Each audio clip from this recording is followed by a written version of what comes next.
प्यारे बच्चों, मैं एस के सिंह एक बार फिर से आप सभी लोगों का तपस्या अकेडमी परिवार की तरफ से हार्दिक स्वागत करता हूं। हम लोग डीआई पढ़े थे और हम लोग क्वेश्चन देख रहे थे इससे पहले वाली वीडियो में।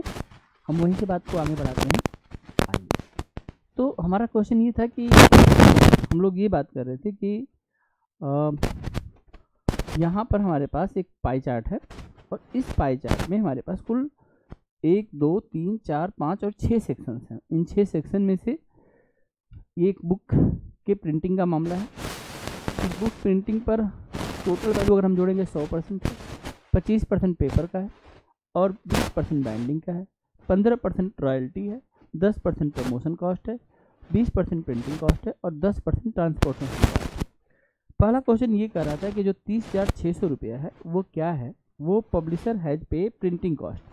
तो मैं आपको यहीं पर इस चीज़ को दिखा रहा हूँ, आप इसको ज़रूर साथ के साथ आप देखते चलिए कि अगर क्वेश्चन ये कह रहा है कि ये 30,600 जिस रुपए की बात हो रही है क्या, तो आपने कहा ये प्रिंटिंग कॉस्ट है।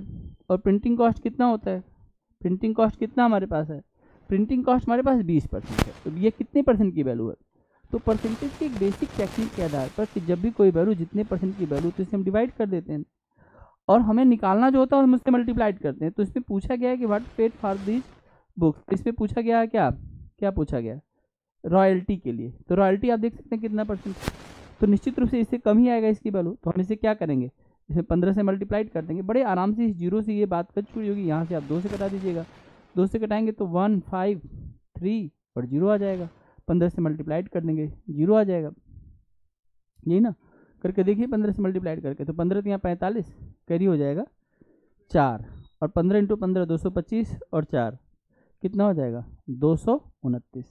तो इसकी वैल्यू आ जाएगी कितना 22,950। आप देख सकते हैं कि इसमें कोई ऑप्शन होगा जो हमें 22,950 तक ले चलेगा। आइए हम उस ऑप्शन तक चलने का प्रयास करते हैं।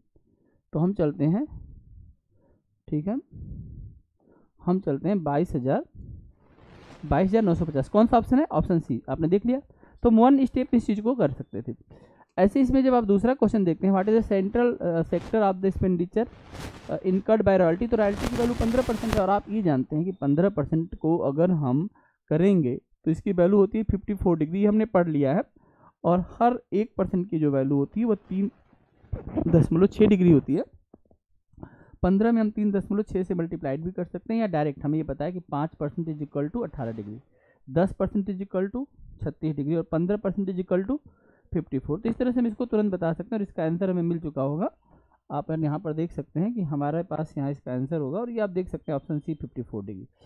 तीसरे क्वेश्चन में ये था कि अगर हम इस बुक के साथ ऐसा करें कि हम इसके प्राइस को देखें, 180 रुपया दिया गया, तो 180 रुपये इसका सेलिंग प्राइस। और सेलिंग प्राइस क्या होता है, सेलिंग प्राइस का मतलब होता है कॉस्ट प्राइस प्लस प्रॉफिट होता है। भाई सीपी में अगर हम प्रॉफिट जोड़ देंगे तो वही तो सेलिंग प्राइस होता है।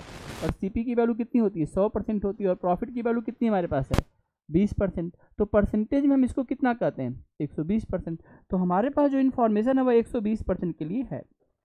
ये 120% की वैल्यू है। और आपको पता है जब भी कोई रुपी जाता है ना, जितने परसेंट का होता है उससे डिवाइड कर दो, उससे हमें 1% तक पहुंचा देगा। और पूछा क्या जा रहा है, what is the cost of the paper use in a single copy of the book. तो single copy of the book एक की कीमत है और इसमें क्या पूछा है, cost, what is the cost of paper. Paper कितना परसेंट था, 25। तो हम किससे मल्टीप्लाइड कर देंगे, 25 से। जब इसको हम सॉल्व करेंगे तो इसकी वैल्यू 37 रुपये कितना आ जाएगी, 50 पैसे। आप इस कैलकुलेशन को देख सकते हैं, तो आप डायरेक्ट निकालिए।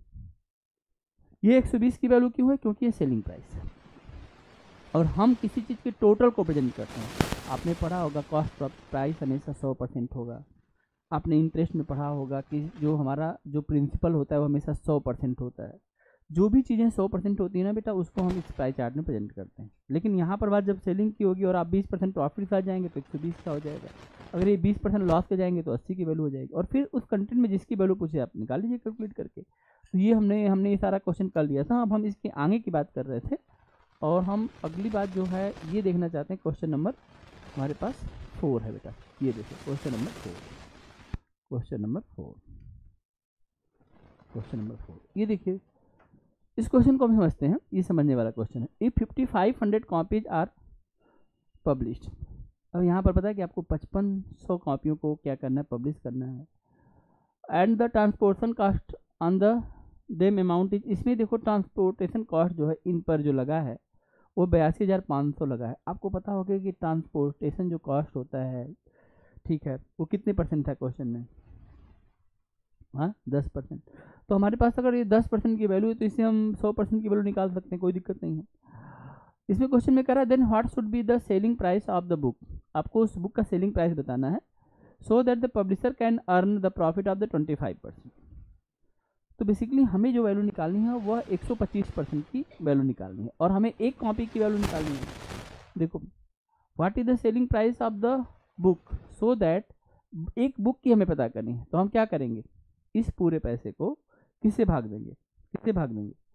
हाँ 5500 से भाग देंगे, और ताकि हम एक की कीमत निकाल सकें। ठीक है, इस बात को समझने का प्रयास करते हैं।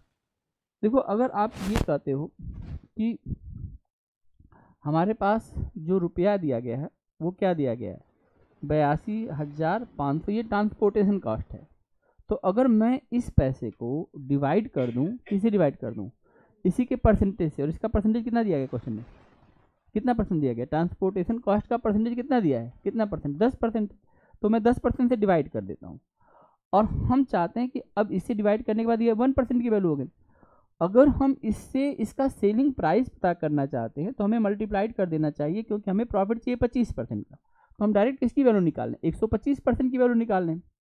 ठीक, लेकिन यह तो सभी पुस्तकों का विक्रय मूल्य आ गया, और पुस्तकें हमारे पास कितनी हैं, तो हमें एक कॉपी का पता करने के लिए हमें क्या करना चाहिए, एक और काम करना पड़ेगा, और डायरेक्ट हम यहीं पर इस स्टेप को फॉलो करेंगे। और ये बात आप हमेशा ध्यान रखिएगा कि हम एक छोटा सा काम और कर रहे हैं, इसको हम डिवाइड किससे कर रहे हैं, 5500 से। क्यों 5500 से हम ऐसा कर रहे हैं, क्योंकि हम ये चाहते हैं कि ये हमारे एक पुस्तक तक हमें पहुंचाए। तो आइए इस कैलकुलेशन को हम लोग करते हैं और देखते हैं कि हमें क्या फिर इसमें प्राप्त होता है। तो परसेंटेज के साइन से परसेंटेज का साइन खत्म हो जाएगा, जीरो से मैं इस जीरो कटा देता हूँ, इस जीरो से भी मैं इस जीरो कटा देता हूँ, और कुछ और मैं कटाता हूँ, जैसे मैं 5 से कटा देता हूँ, 5 से 11 बार में कट जाएगा, 5 से ये 25 बार में कट जाएगा। करेक्ट है भाई, ठीक है। इस 5 से ये 2 बार में कट जाएगा, और ये 5 से फिर 5 बार में कट जाएगा, 2 से बाद में कटा लेंगे, ठीक है, इसलिए आंसर आएगा 2 रहने दो। 11 से कट जाएगा, 11 साथ कितना होता है 77, 77 होता है। 77 करेंगे तो 5 बचेगा, 11 5 कितना हो जाएगा 55 हो जाएगा, इसकी वैल्यू 75 आ गई। 75 इंटू 5 ना, और ये किससे कटा, 11 से कटा ना, तो 11 तो खत्म हो गया। तो अब इसकी वैल्यू आ जाएगी 75 इंटू 5 और डिवाइडेड बाई, तो अगर 75 का 10 गुना करते हैं 750 आता है। अगर ये करेंगे तो 375 आ जाएगा, और 375 का आधा अगर आप कर दो तो इसमें से कोई वैल्यू आएगी, मुझे लगता है 187 रुपये 50 पैसे आएगा क्या, देखिए करके भाग देखिए, 18 दूना 36, इतना ही आना चाहिए। फिर से समझते हैं इस बात को, ये जो पैसा दिया गया है यह पैसा किसकी वैल्यू है, यह वैल्यू है 10% की। कैसे पता चला 10% की वैल्यू, क्योंकि क्वेश्चन में साफ साफ कहा गया कि ये ट्रांसपोर्टेशन कॉस्ट है। तो हमारे पूरा ट्रांसपोर्ट का खर्चा यहाँ पर है, तो इससे हम 1% निकालेंगे। एक में हमने क्या किया, सीधा 125 से, क्योंकि हमें सेलिंग प्राइस चाहिए, तो हमने सीधा 25% प्रॉफिट के साथ जो चाहिए होता है उससे मल्टीप्लाइड करते हैं। ये परसेंटेज भी आपको पढ़ाया गया है, और नहीं पढ़ाया गया तो आप इस बात को जानिए, जो वैल्यू जिसकी होगी उसे डिवाइड करो 1%, और जो भी निकालना उससे मल्टीप्लाइड करो। तो मल्टीप्लाइड किससे हुआ, 125 से। जब हम इसको सॉल्व करेंगे ना बेटा, तो ये हमारे पास एक वैल्यू तक पहुँचाएगा, और वो वैल्यू क्या आ गई, सेलिंग प्राइस। लेकिन ये सेलिंग प्राइस कितनी पुस्तकों का है, 5500 का, और हमें कितनी कॉपियों का चाहिए, एक कॉपी का। तो हम 5500 से भाग देंगे, और इस सॉल्व करने के बाद इसकी वैल्यू हमारे सामने आई 187 रुपये 50 पैसे। तो इस तरह से आप इस क्वेश्चन को कर सकते हैं। अब इसमें कोई प्रॉब्लम है तो आप पूछ सकते हैं, नहीं तो फिर हम आगे बढ़ेंगे। बोलिए, कोई दिक्कत है किसी बच्चे को, बताइए, आगे बढ़ें। ठीक है, देखिए, royalty on the book is less than the printing cost, ये वाला क्वेश्चन बताइए। देखो रॉयल्टी हमारी कितनी थी, रॉयल्टी हमारी कितनी थी, लेकिन इसमें देखो आंसर जो होगा ना बेटा वो 25% है। और ये कैसे होगा, इस बात को मैं समझाता हूँ। देखो अगर आप बुक की रॉयल्टी देखेंगे तो आपको याद होगा कि राइटर महोदय ने 15% ले लिया था।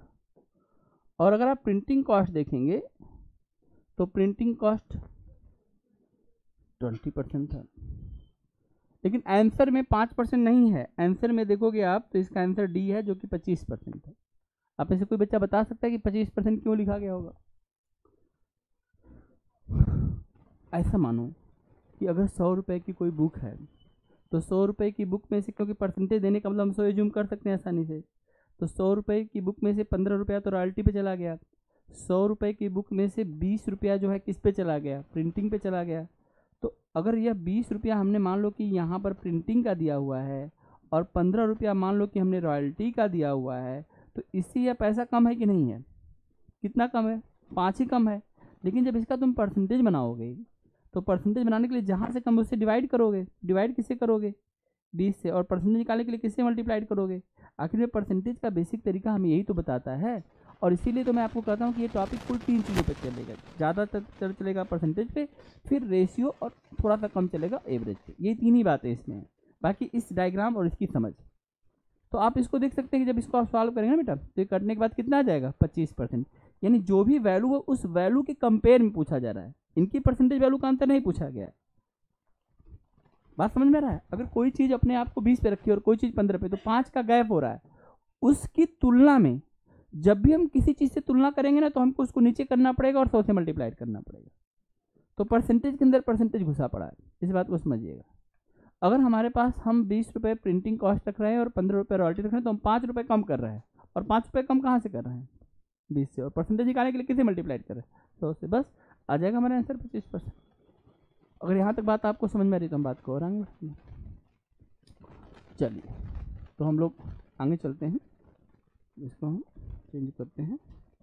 ठीक है, तो ये सारा हम इसको कर सकते हैं। आइए नेक्स्ट क्वेश्चन चलते हैं, सेकंड क्वेश्चन देखते हैं। अगला क्वेश्चन,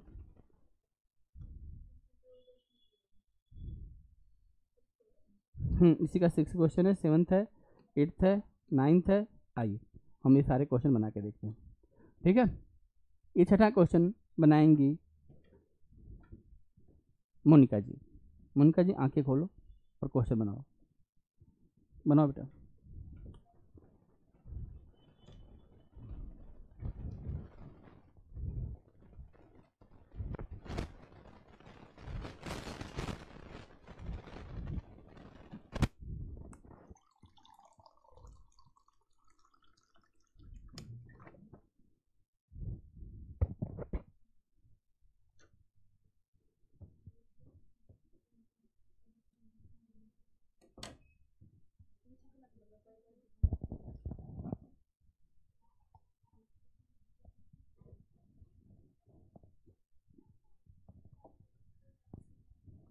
पाई चार्ट दिखाऊं?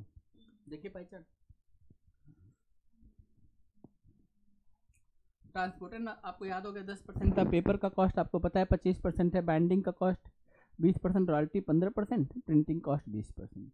प्रिंटिंग और बाइंडिंग 20-20 है, यही है। प्रमोशन कॉस्ट 10% है और ट्रांसपोर्टेशन कॉस्ट भी 10%। क्वेश्चंस आपके सामने है। If the difference between the two expenditure are represented by 18 degree in the pie chart, then these expenditures possible are। ठीक, आपने पेपर कॉस्ट और प्रिंटिंग कॉस्ट को कहा है। अच्छा बताइए, जो आप लोगों ने आज पढ़ा या आप इस बात को समझे, 18 डिग्री का संबंध 5% से है कि नहीं है? और जिस बच्चे के दिमाग में ये बात है ना मोनिका, वो तुरंत बता सकता है बेटा। तो आपने देखा कि यहाँ पर 18 डिग्री है और 18 डिग्री जो है मतलब 5%। और ऐसी दो चीज़ें खोजनी जिसमें 5% होना चाहिए। आपने कहा कि paper cost and printing cost, तो पेपर कॉस्ट और प्रिंटिंग कॉस्ट दोनों में कितने का अंतर है? 5 का। तो ये तो 18 हो गया। लेकिन अगर मान लो हम और देखें, बाइंडिंग कॉस्ट और प्रमोशन कॉस्ट, बाइंडिंग और प्रमोशन कितने का गैप हो गया? 10%। 10% का मतलब, अगर ये 10% का गैप आपको दिखाई दे रहा है, तो ये 10% का मतलब कितना डिग्री हो जाएगा? 10% का मतलब यहाँ पर आप देख सकते हैं 10% का मतलब हो जाएगा, हम इसको यहाँ पे हमें 36 डिग्री मिल गया, हमें 36 डिग्री नहीं चाहिए। और अगला देखिए, paper cost and royalty, paper cost और रॉयल्टी। अब देखो इनमें भी 10% है, अब इनमें 10% की वैल्यू 36 जाएगी। अगला है binding and printing, binding and printing भूल जाओ, इनमें कोई अंतर नहीं है, 0% 0 डिग्री। तो अगर आपको ये चीज़ तो आपने पहले ही पढ़ ली, ये बात तो हम इस क्वेश्चन से पहले ही पढ़ चुके हैं, है कि नहीं। तो जब आप सही दिशा में पढ़ते हैं ना बेटा, तो आपको क्वेश्चन हो वो एकदम एग्जैक्ट डाटा के साथ मिल जाएगा। आई बात समझ में। और ये सब जब आप एग्जाम देंगे ना, तो आपको ये सब चीज़ें समझ में आएगी यार, जो है हम लोगों का लाइन लेंथ जो है बहुत अच्छा है। और यही एक तैयारी में सबसे खूबसूरत बात होती है कि हम जो भी कुछ पढ़ें वह ठीक से अगर पढ़ेंगे तो हमें एग्जाम में वो क्वेश्चन सपोर्ट करते हैं। देखिए ये 7 नंबर क्वेश्चन ये बनाएंगी मोनिका जी की फ्रेंड भूमिका जी। भूमिका जी चलिए इस क्वेश्चन का जवाब दीजिए।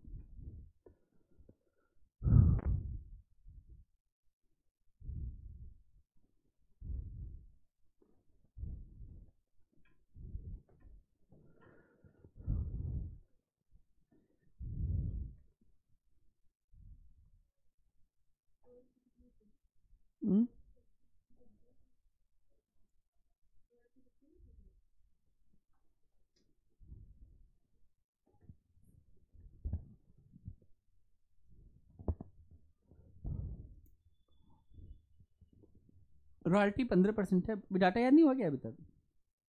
रॉयल्टी 20% है, पेपर का कॉस्ट, हाँ रॉयल्टी 15% है, पेपर का कॉस्ट 20%, सबसे ज़्यादा 25% क्या है पेपर का कॉस्ट, 20% नहीं है पेपर कॉस्ट। तुम लोग करते क्या हो फिर यार। एक काम करो नोट कर लो, तुम मत मुझे दुख दो, नोट कर लो, नोट कर लो, लिख लो, लिखो। अरे इसमें कुल मिला जुला के मेरे पास कुल 4 तरह की वैल्यू है, 10% है, 15% है, 20% है, 25% है, 10% है ट्रांसपोर्टेशन कॉस्ट और प्रमोशन कॉस्ट, 15% है सिर्फ और सिर्फ रॉयल्टी, 20% दो चीज़ें हैं प्रिंटिंग कॉस्ट और बाइंडिंग कॉस्ट, और 25% है सिर्फ एक चीज़ पेपर कॉस्ट। तब ये 4 5 बातें तुमको एकदम दिमाग में होना चाहिए भाई, और क्या है फिर। बोलो बेटा भूमिका। आइए देखते हैं। देखिए अगर हम इस क्वेश्चन को सॉल्व करेंगे तो देखो हमारे पास जो ये पैसा दिया गया है 2,81,250, ये किसकी किसकी कॉस्टिंग है, ये है रॉयल्टी, रॉयल्टी पेड है। और रॉयल्टी कितना परसेंट था बताइए, रॉयल्टी कितना था, रॉयल्टी था हमारा 15%, रॉयल्टी था हमारा 15%। और what should be the selling price of the book. तो अगर हम इसको 15, एक बात सुनो, जब भी कोई वैल्यू जिसे डिवाइड होगी ना बेटा, अगर आप उससे डिवाइड कर दोगे तो वो 1% तक पहुंचा देगा, ये बात तो दिमाग में चली गई होगी। ये रॉयल्टी थी, से रॉयल्टी से भाग दिया, 5% प्रॉफिट को हम लोग क्या बोलते हैं, सीपी 100% होता तो 5% प्रॉफिट का मतलब कितना हो जाएगा। तो क्वेश्चन आपसे जानना चाहता है 105% की वैल्यू, लेकिन यहाँ पर कितनी कॉपीज हैं और आप एक कॉपी का पता करना है, तो किससे इसको हम डिवाइड कर देंगे। ऐसा क्वेश्चन पहले आया था कि नहीं आया था, तो आप क्यों नहीं इसको बनाए, तो आ जाएगा 12,500, है ना बेटा। तो आइए हम लोग करके इसको देखेंगे, करेंगे तभी पता चल पाएगा, बिना किए तो कुछ नहीं होगा। परसेंटेज से परसेंटेज कट चुका होगा, और एक जीरो से एक जीरो कट चुका होगा, और अगर मैं और कटाना चाहूँ तो 15 से कट जाएगा, 15 साते 7 बार में ये चीज़ कट चुकी होगी। अगर मैं और कटाना चाहूँ तो मुझे लगता है 125 के टेबल में कट जाएगा, लेकिन अब 125 का टेबल पढ़ेगा कौन, पढ़ देंगे आप लोग, अरे रहने दीजिए, तब फिर एग्जाम में कैलकुलेटर नहीं होता है। तो ऐसा करते हैं हम लोग 5 के टेबल से कटाते हैं, 5 दूना के 10, 5 5 25 ना, 250 हो जाएगा ना, ये आएगा। इसको 5 से कटाइए, 5 5 25 बच जाएगा बेटा यहाँ पर 31, 5 31, 5 दूना के 10, 5 5 25, इतना ही हो जाएगा।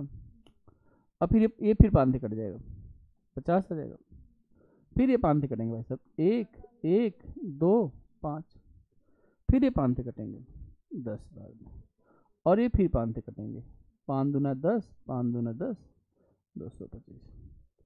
ठीक, अब 10 से बाद में भाग देंगे, पहले 225 में 7 का मल्टीप्लाइड करते हैं। हमारे पास अब तक ये बचा है 225 इंटू 7 और बटे में 10, 10 से भाग देना क्योंकि आंसर दशमलव में, 10 से बाद में भाग दे देंगे।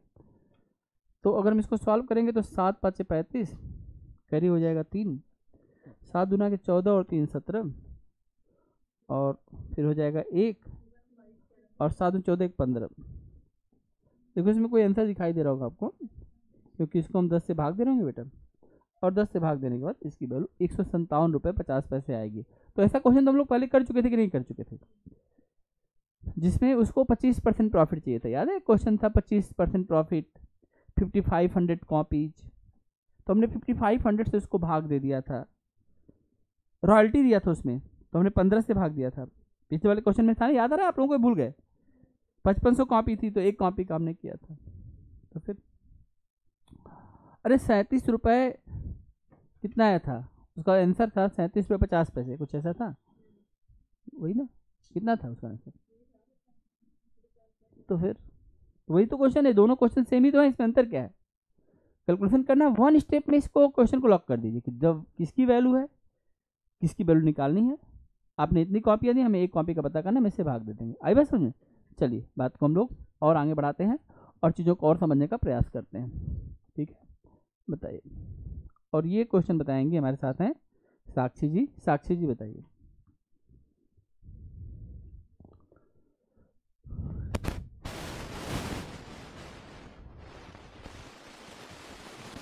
कॉस्ट ऑफ पेपर 25% होता है बेटा। प्रमोशन कॉस्ट आपको पता ही है, कितना परसेंट है प्रमोशन कॉस्ट? प्रमोशन कॉस्ट 10% है। तो आपके पास जो वैल्यू है वो 25 की है और 10 की निकालनी है। अब किस वैल्यू का ये 2.5 गुना है देख लीजिए, अगर 20 का 2.5 गुना तो होगा नहीं। किसका? 22,500। 22,500 का ये 2.5 गुना है, आप देख सकते हैं, इसका आंसर भी है। लेकिन आप लोगों ने इतना ही काम किया होगा कि अगर हम 56,250 को देख रहे हैं, तो ये जो वैल्यू हमारे पास, ये कॉस्ट ऑफ पेपर यानी पेपर कॉस्ट है, और पेपर कॉस्ट की वैल्यू क्वेश्चन में कितना दिया गया है? 25। तो 25 से भाग देना था और मल्टीप्लाइड किससे करना था? इस कैलकुलेशन के बाद जो चीज़ आपको मिलने वाली है वो ये मिलेगी, 22,500, है ना? कर लोगे कि नहीं कर लेंगे? देखिए क्वेश्चन आसान है, क्योंकि अगर आपको रेशियो का, परसेंटेज का, एवरेज का नॉलेज है तो आपके लिए फिर क्वेश्चन में कुछ ऐसा नहीं है, और आपको पाई चार्ट देखना आ ही गया, पाई चार्ट की बेसिक समझ आपके पास चली गई है, तो आपको कोई दिक्कत नहीं होगा। आइए हम बात को और आगे बढ़ाते हैं और हम चीज़ों को समझने का प्रयास करते हैं। आप देखिए, which two expenditure together have central angle 108। अब बताओ 108 तुम्हें कहीं दिखाई दिया था? बताओ, 30% की वैल्यू है, तो ऐसी दो चीज़ें अगर हम जोड़ें जो 30 हो जाए, तो 20 और 10 ही 30 हो सकता है। देखो हमारे पास जो वैल्यू है 10 है, हमारे पास वैल्यू 15 है, 15 की सिंगल वैल्यू है, और 20 है और 25 है, तो 25 के साथ तो 30 बन ही नहीं सकता है। 20 और 10 ही 30 बना सकते हैं, 15 के साथ आप 30 बना ही नहीं पाएंगे। तो एक 20 वाला ले लो, एक 10 वाला ले लो। और देखो बाइंडिंग एंड ट्रांसपोर्टेशन हो गया ना 30%। तो ये आप लोगों को समझ में आ रहा है, क्योंकि ये वैल्यू आपने पढ़ लिया है बेटा, और इसीलिए तो हम बहुत आराम से पढ़ा रहे थे। हमने कहा मुझे पता है कि आगे यही सब चीज़ें हमें मिलेंगी, तो हम जो चीज़ यहाँ पढ़ना चाहिए हम तो पहले ही पढ़ चुके हैं। अब आगे देखिए, प्रिंटिंग कितना था याद है आप लोगों को? प्रिंटिंग कितना था? 20। और पेपर कितना था? अगर हम इनको जोड़ देंगे तो कितना आ जाएगा? 45%। रॉयल्टी 15 थी, और प्रमोशन अगर इनको जोड़ दें तो 25 पे पहुँचे। बाइंडिंग 20 थी, और पेपर अगर इनको जोड़ दें तो कहाँ पहुँचेंगे? आपको क्या चाहिए? 108 तक हमें कौन पहुँचाएगा? सिर्फ और सिर्फ 5 का टेबल 6 बार, 18 का टेबल 6 बार। 18 का टेबल आप पढ़ चुके हैं, 5 का टेबल आप पढ़ चुके हैं, हमारी जिम्मेदारी यहीं पर समाप्त होती है ना? अब आपकी जिम्मेदारी है कि आप इसको अपने दिमाग में संभाल कर रख पाते हैं कि नहीं रख पाते, है ना? और ये क्वेश्चन ऐसा था कि देखते ही बता दें, तो सबसे मजेदार पहली वैल्यू मिल गई, तो फिर आगे बढ़ने की कोई जरूरत नहीं है, हमें तीनों वैल्यू करने की क्या जरूरत थी? हमें 30 चाहिए, 30 मिल गया, काम खत्म, आगे बढ़ो। हमें एग्जाम में 4 ऑप्शन में से एक ऑप्शन चाहिए, तो अपने तरीके को इतना मजबूत रखो कि जब आंसर मिल जाए तुम्हें पता रहे कि बस यही आंसर हो सकता है। आएगा समझ? तो हम आसानी से इसको कर सकते हैं। तो ये सारी चीज़ें आप यहाँ पर देख सकते हैं, और ये सारे क्वेश्चन हमने यहाँ पर आपको बताए।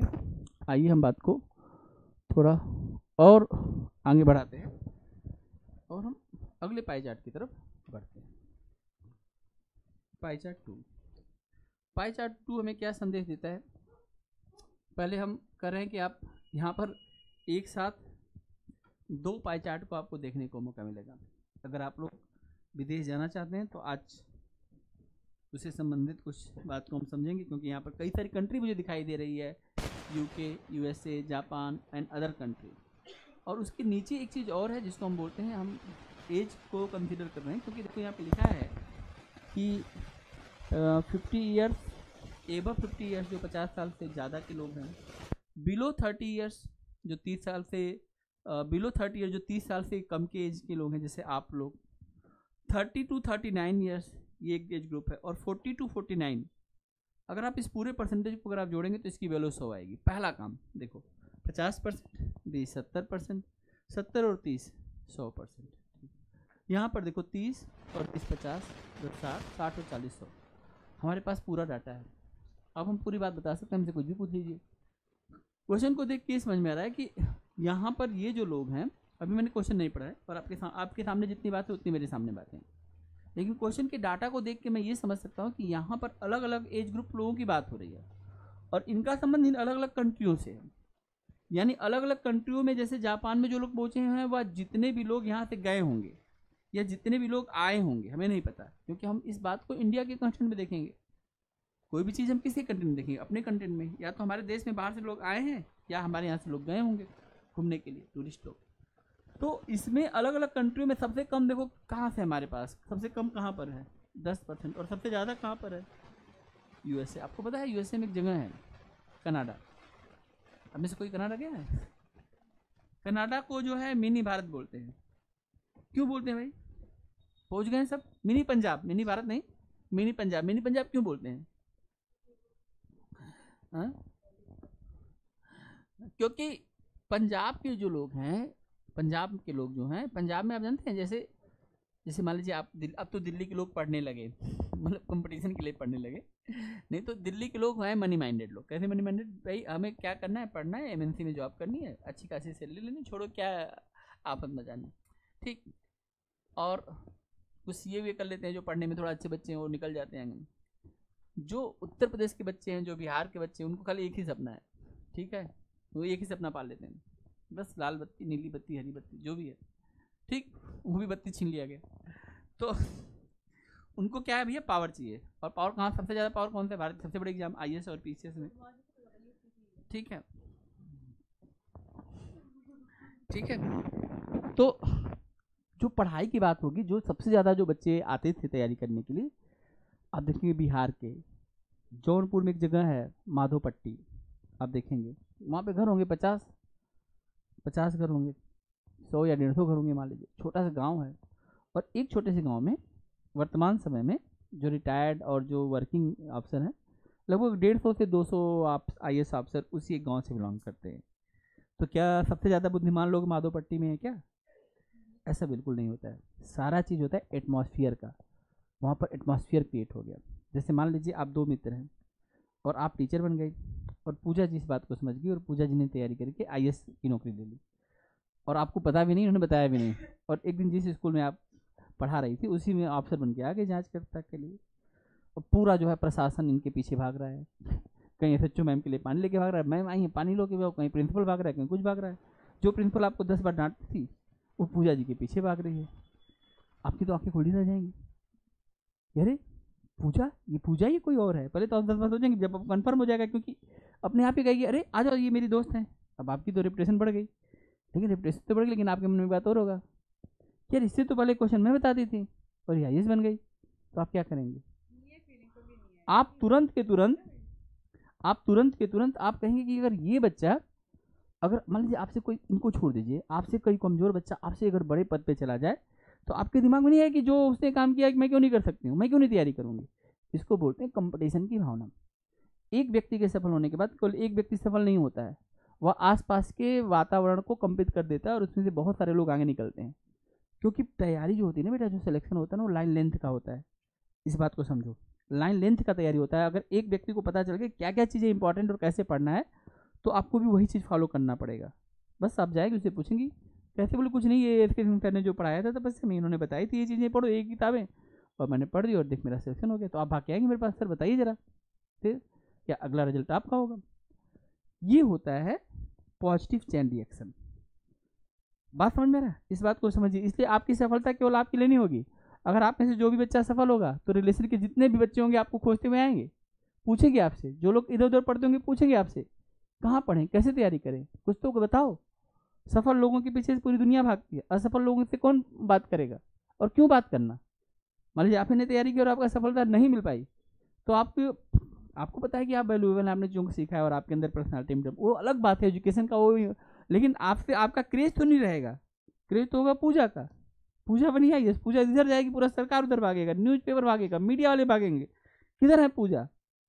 आ रही है पूजा जी, अभी आ रही है, 5 मिनट वेट करें। वो 5 मिनट के चक्कर में 1 घंटा वेट कराएंगी पूजा। तभी लोग कोई बात नहीं, मैडम को कोई बिजी काम होगा। पूजा जी कुछ नहीं कर रही थी, खाना खा रही थी, सो रही थी, आंख नहीं खुली थी। आई बात समझ।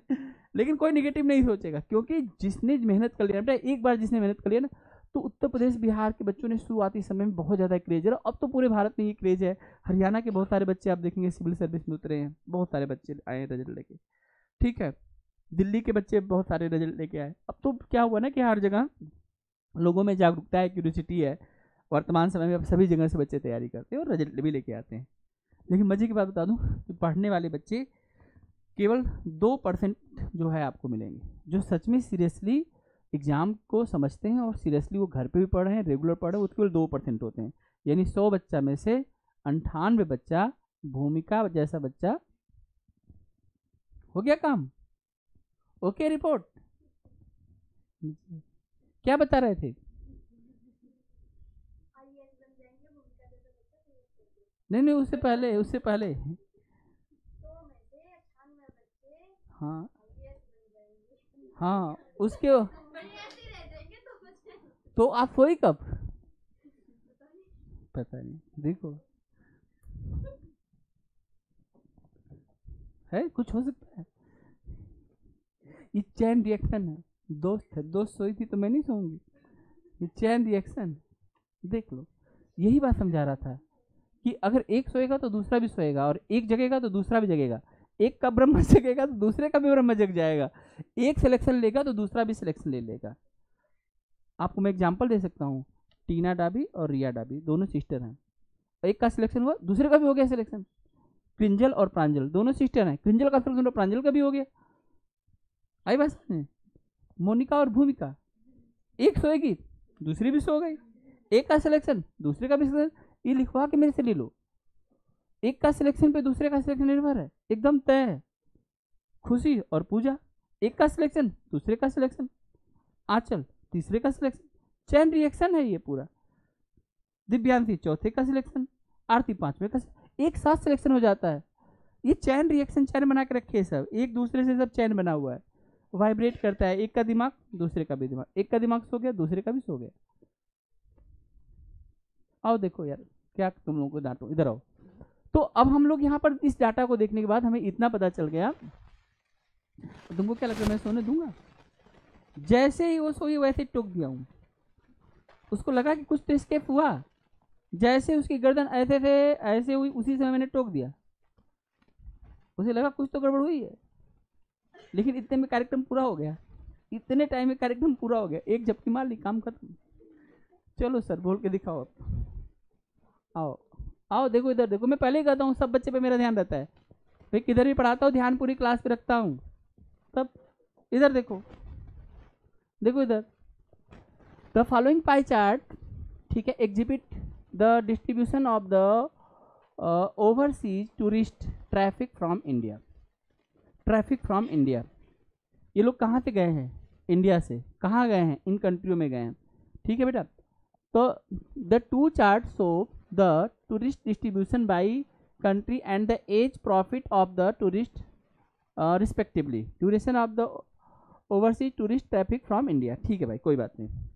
अच्छा देखो, एक बात मैं ये कर रहा हूँ, हम इस चीज़ को दो तरीके से देखेंगे। पहला हम ये चीज़ देखेंगे, क्वेश्चन को हमें दो आधार पर देखना है, दो पाई चार्ट है, दोनों अपने आप में 100%। पहला ये है, आप देखेंगे सबसे ज़्यादा लोग किधर गए हैं? यूएसए में गए हैं, दूसरा जापान में गए हैं, तीसरा अदर्स कंट्री में बहुत सारी कंट्री आएगी। और मतलब हम 3 मेन कंट्री को अगर हम फोकस करें तो यूएसए, जापान और यूके है, और बाकी अदर में तो कितनी सारी कंट्रियाँ हैं, 200 से भी ज़्यादा कंट्री। अगर हम 196 वैसे कितना कंट्री है अभी? 197, 96 या 97? हाँ चेक करिए, चेक करिए, करंट डाटा आप लोग चेक करिए कि 196 है कि 197 है, ठीक है, करंट में वो जो मानते हैं। अब आप देख सकते हैं कि what percentage of the India tourist went to either USA और यूके। तो देखो यूएसए और यूके,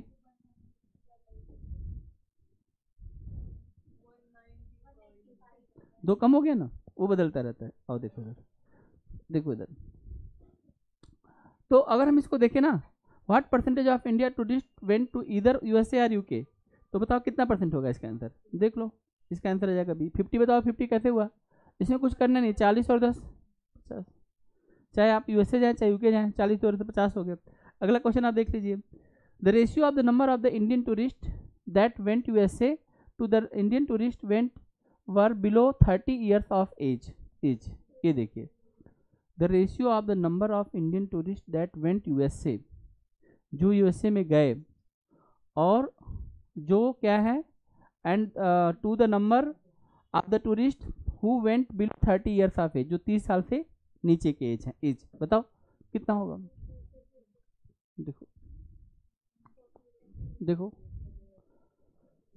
जो 30 साल से नीचे के लोग हैं वो हैं 15% लोग हैं, और बात यूएसए जाने की हो रही है, तो कैसे पता चलेगा?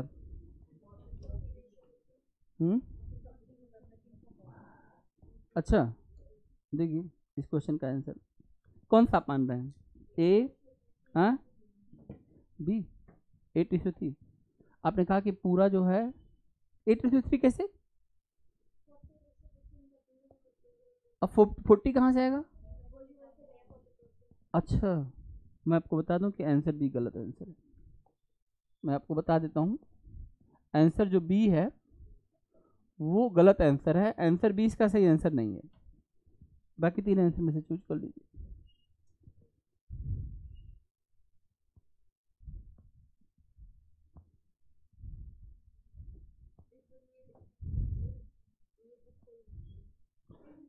ये बुक नहीं है, ये इसका आंसर है। तो फिर आप बताएंगे क्या फिर?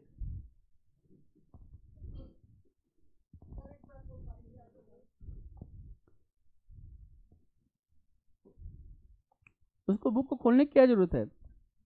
देखिए आपको चीज दिखा रहा हूँ, चेंज करता हूँ, दिखा रहा हूँ, ये देखिए 8:3 सही जवाब है। उसको देखने की क्या जरूरत थी? दल बदलू हमारे पास है 8:3, ठीक।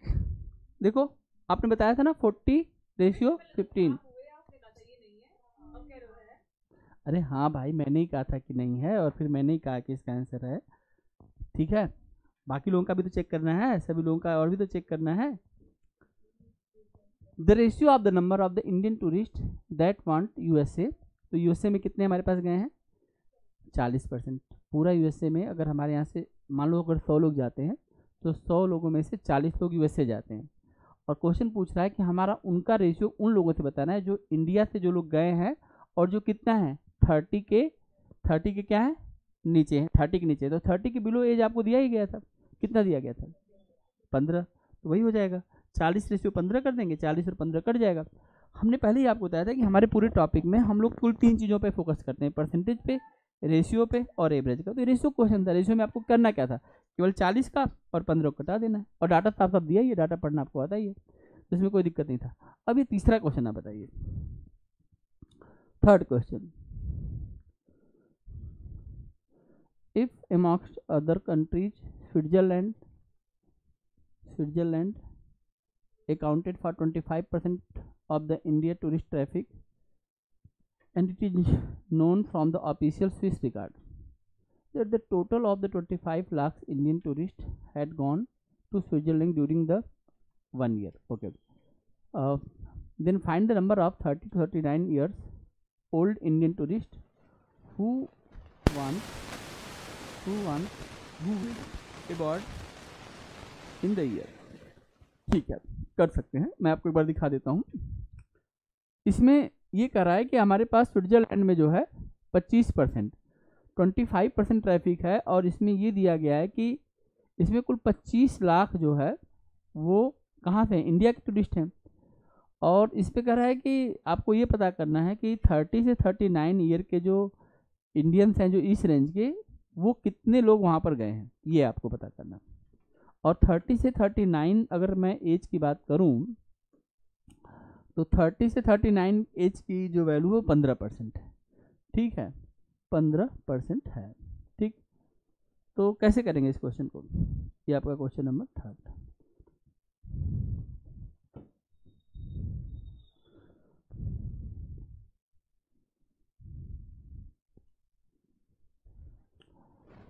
ये मैं आपको बताता हूँ कि आंसर में बी और सी इसका आंसर नहीं है, या तो आंसर ए है या तो आंसर डी है।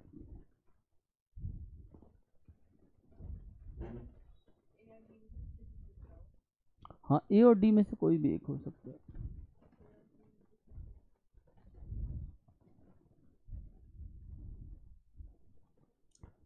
कौन बताएगा सही जवाब, कौन बताएगा? पूजा जी, कोई दिमाग काम कर रहा है क्वेश्चन पर क्या?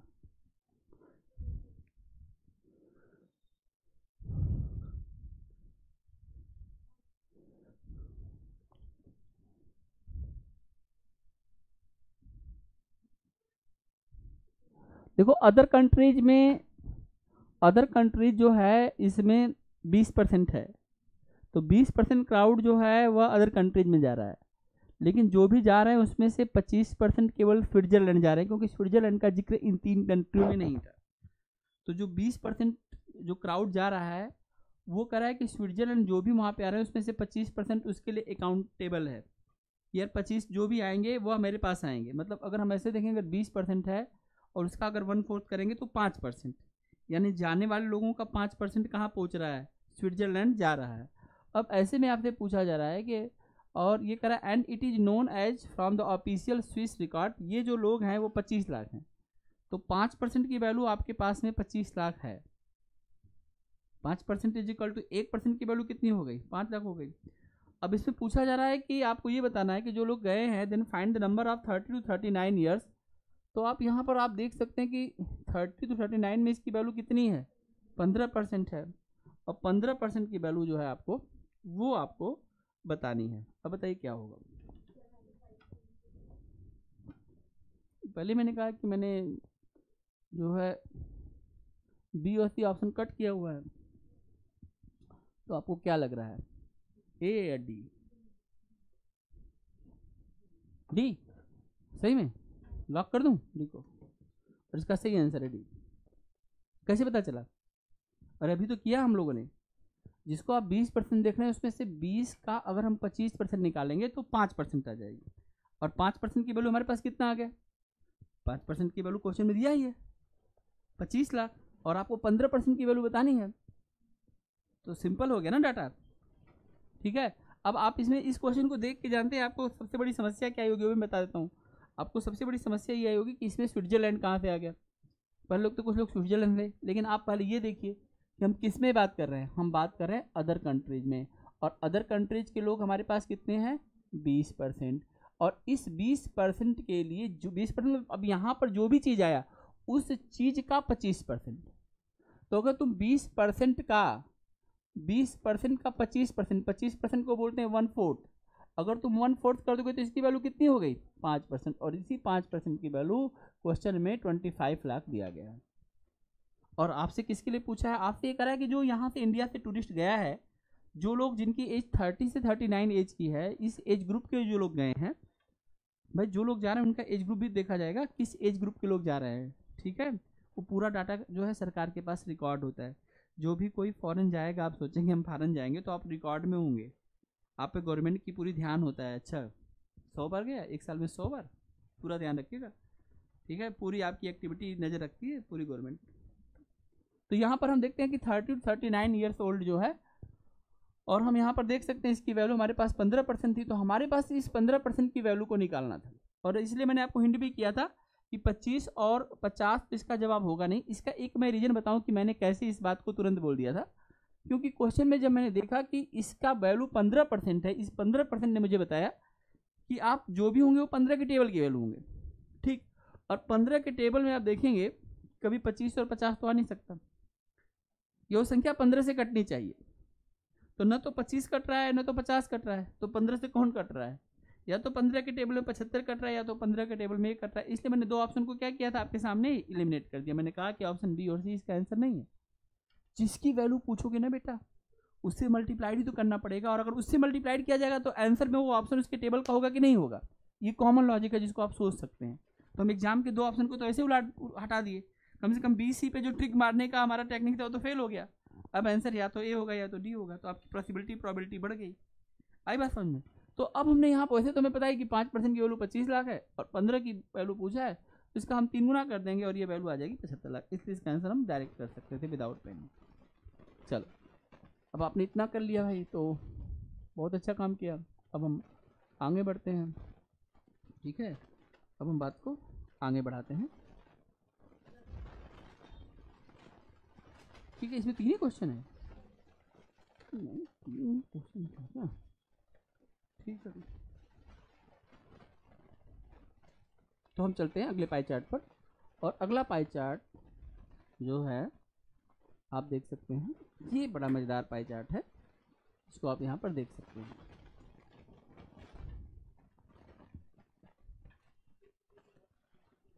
आप लोग पढ़ने की स्थिति में हैं या छोड़ दिया जाए?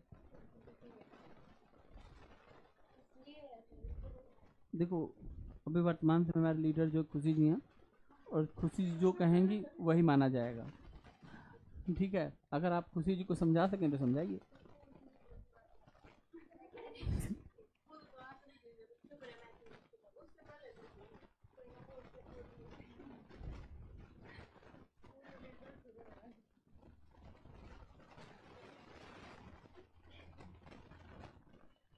तो आप लोगों ने आज जो है पाई चार्ट को समझा, पाई चार्ट के क्वेश्चन को आपने देखा।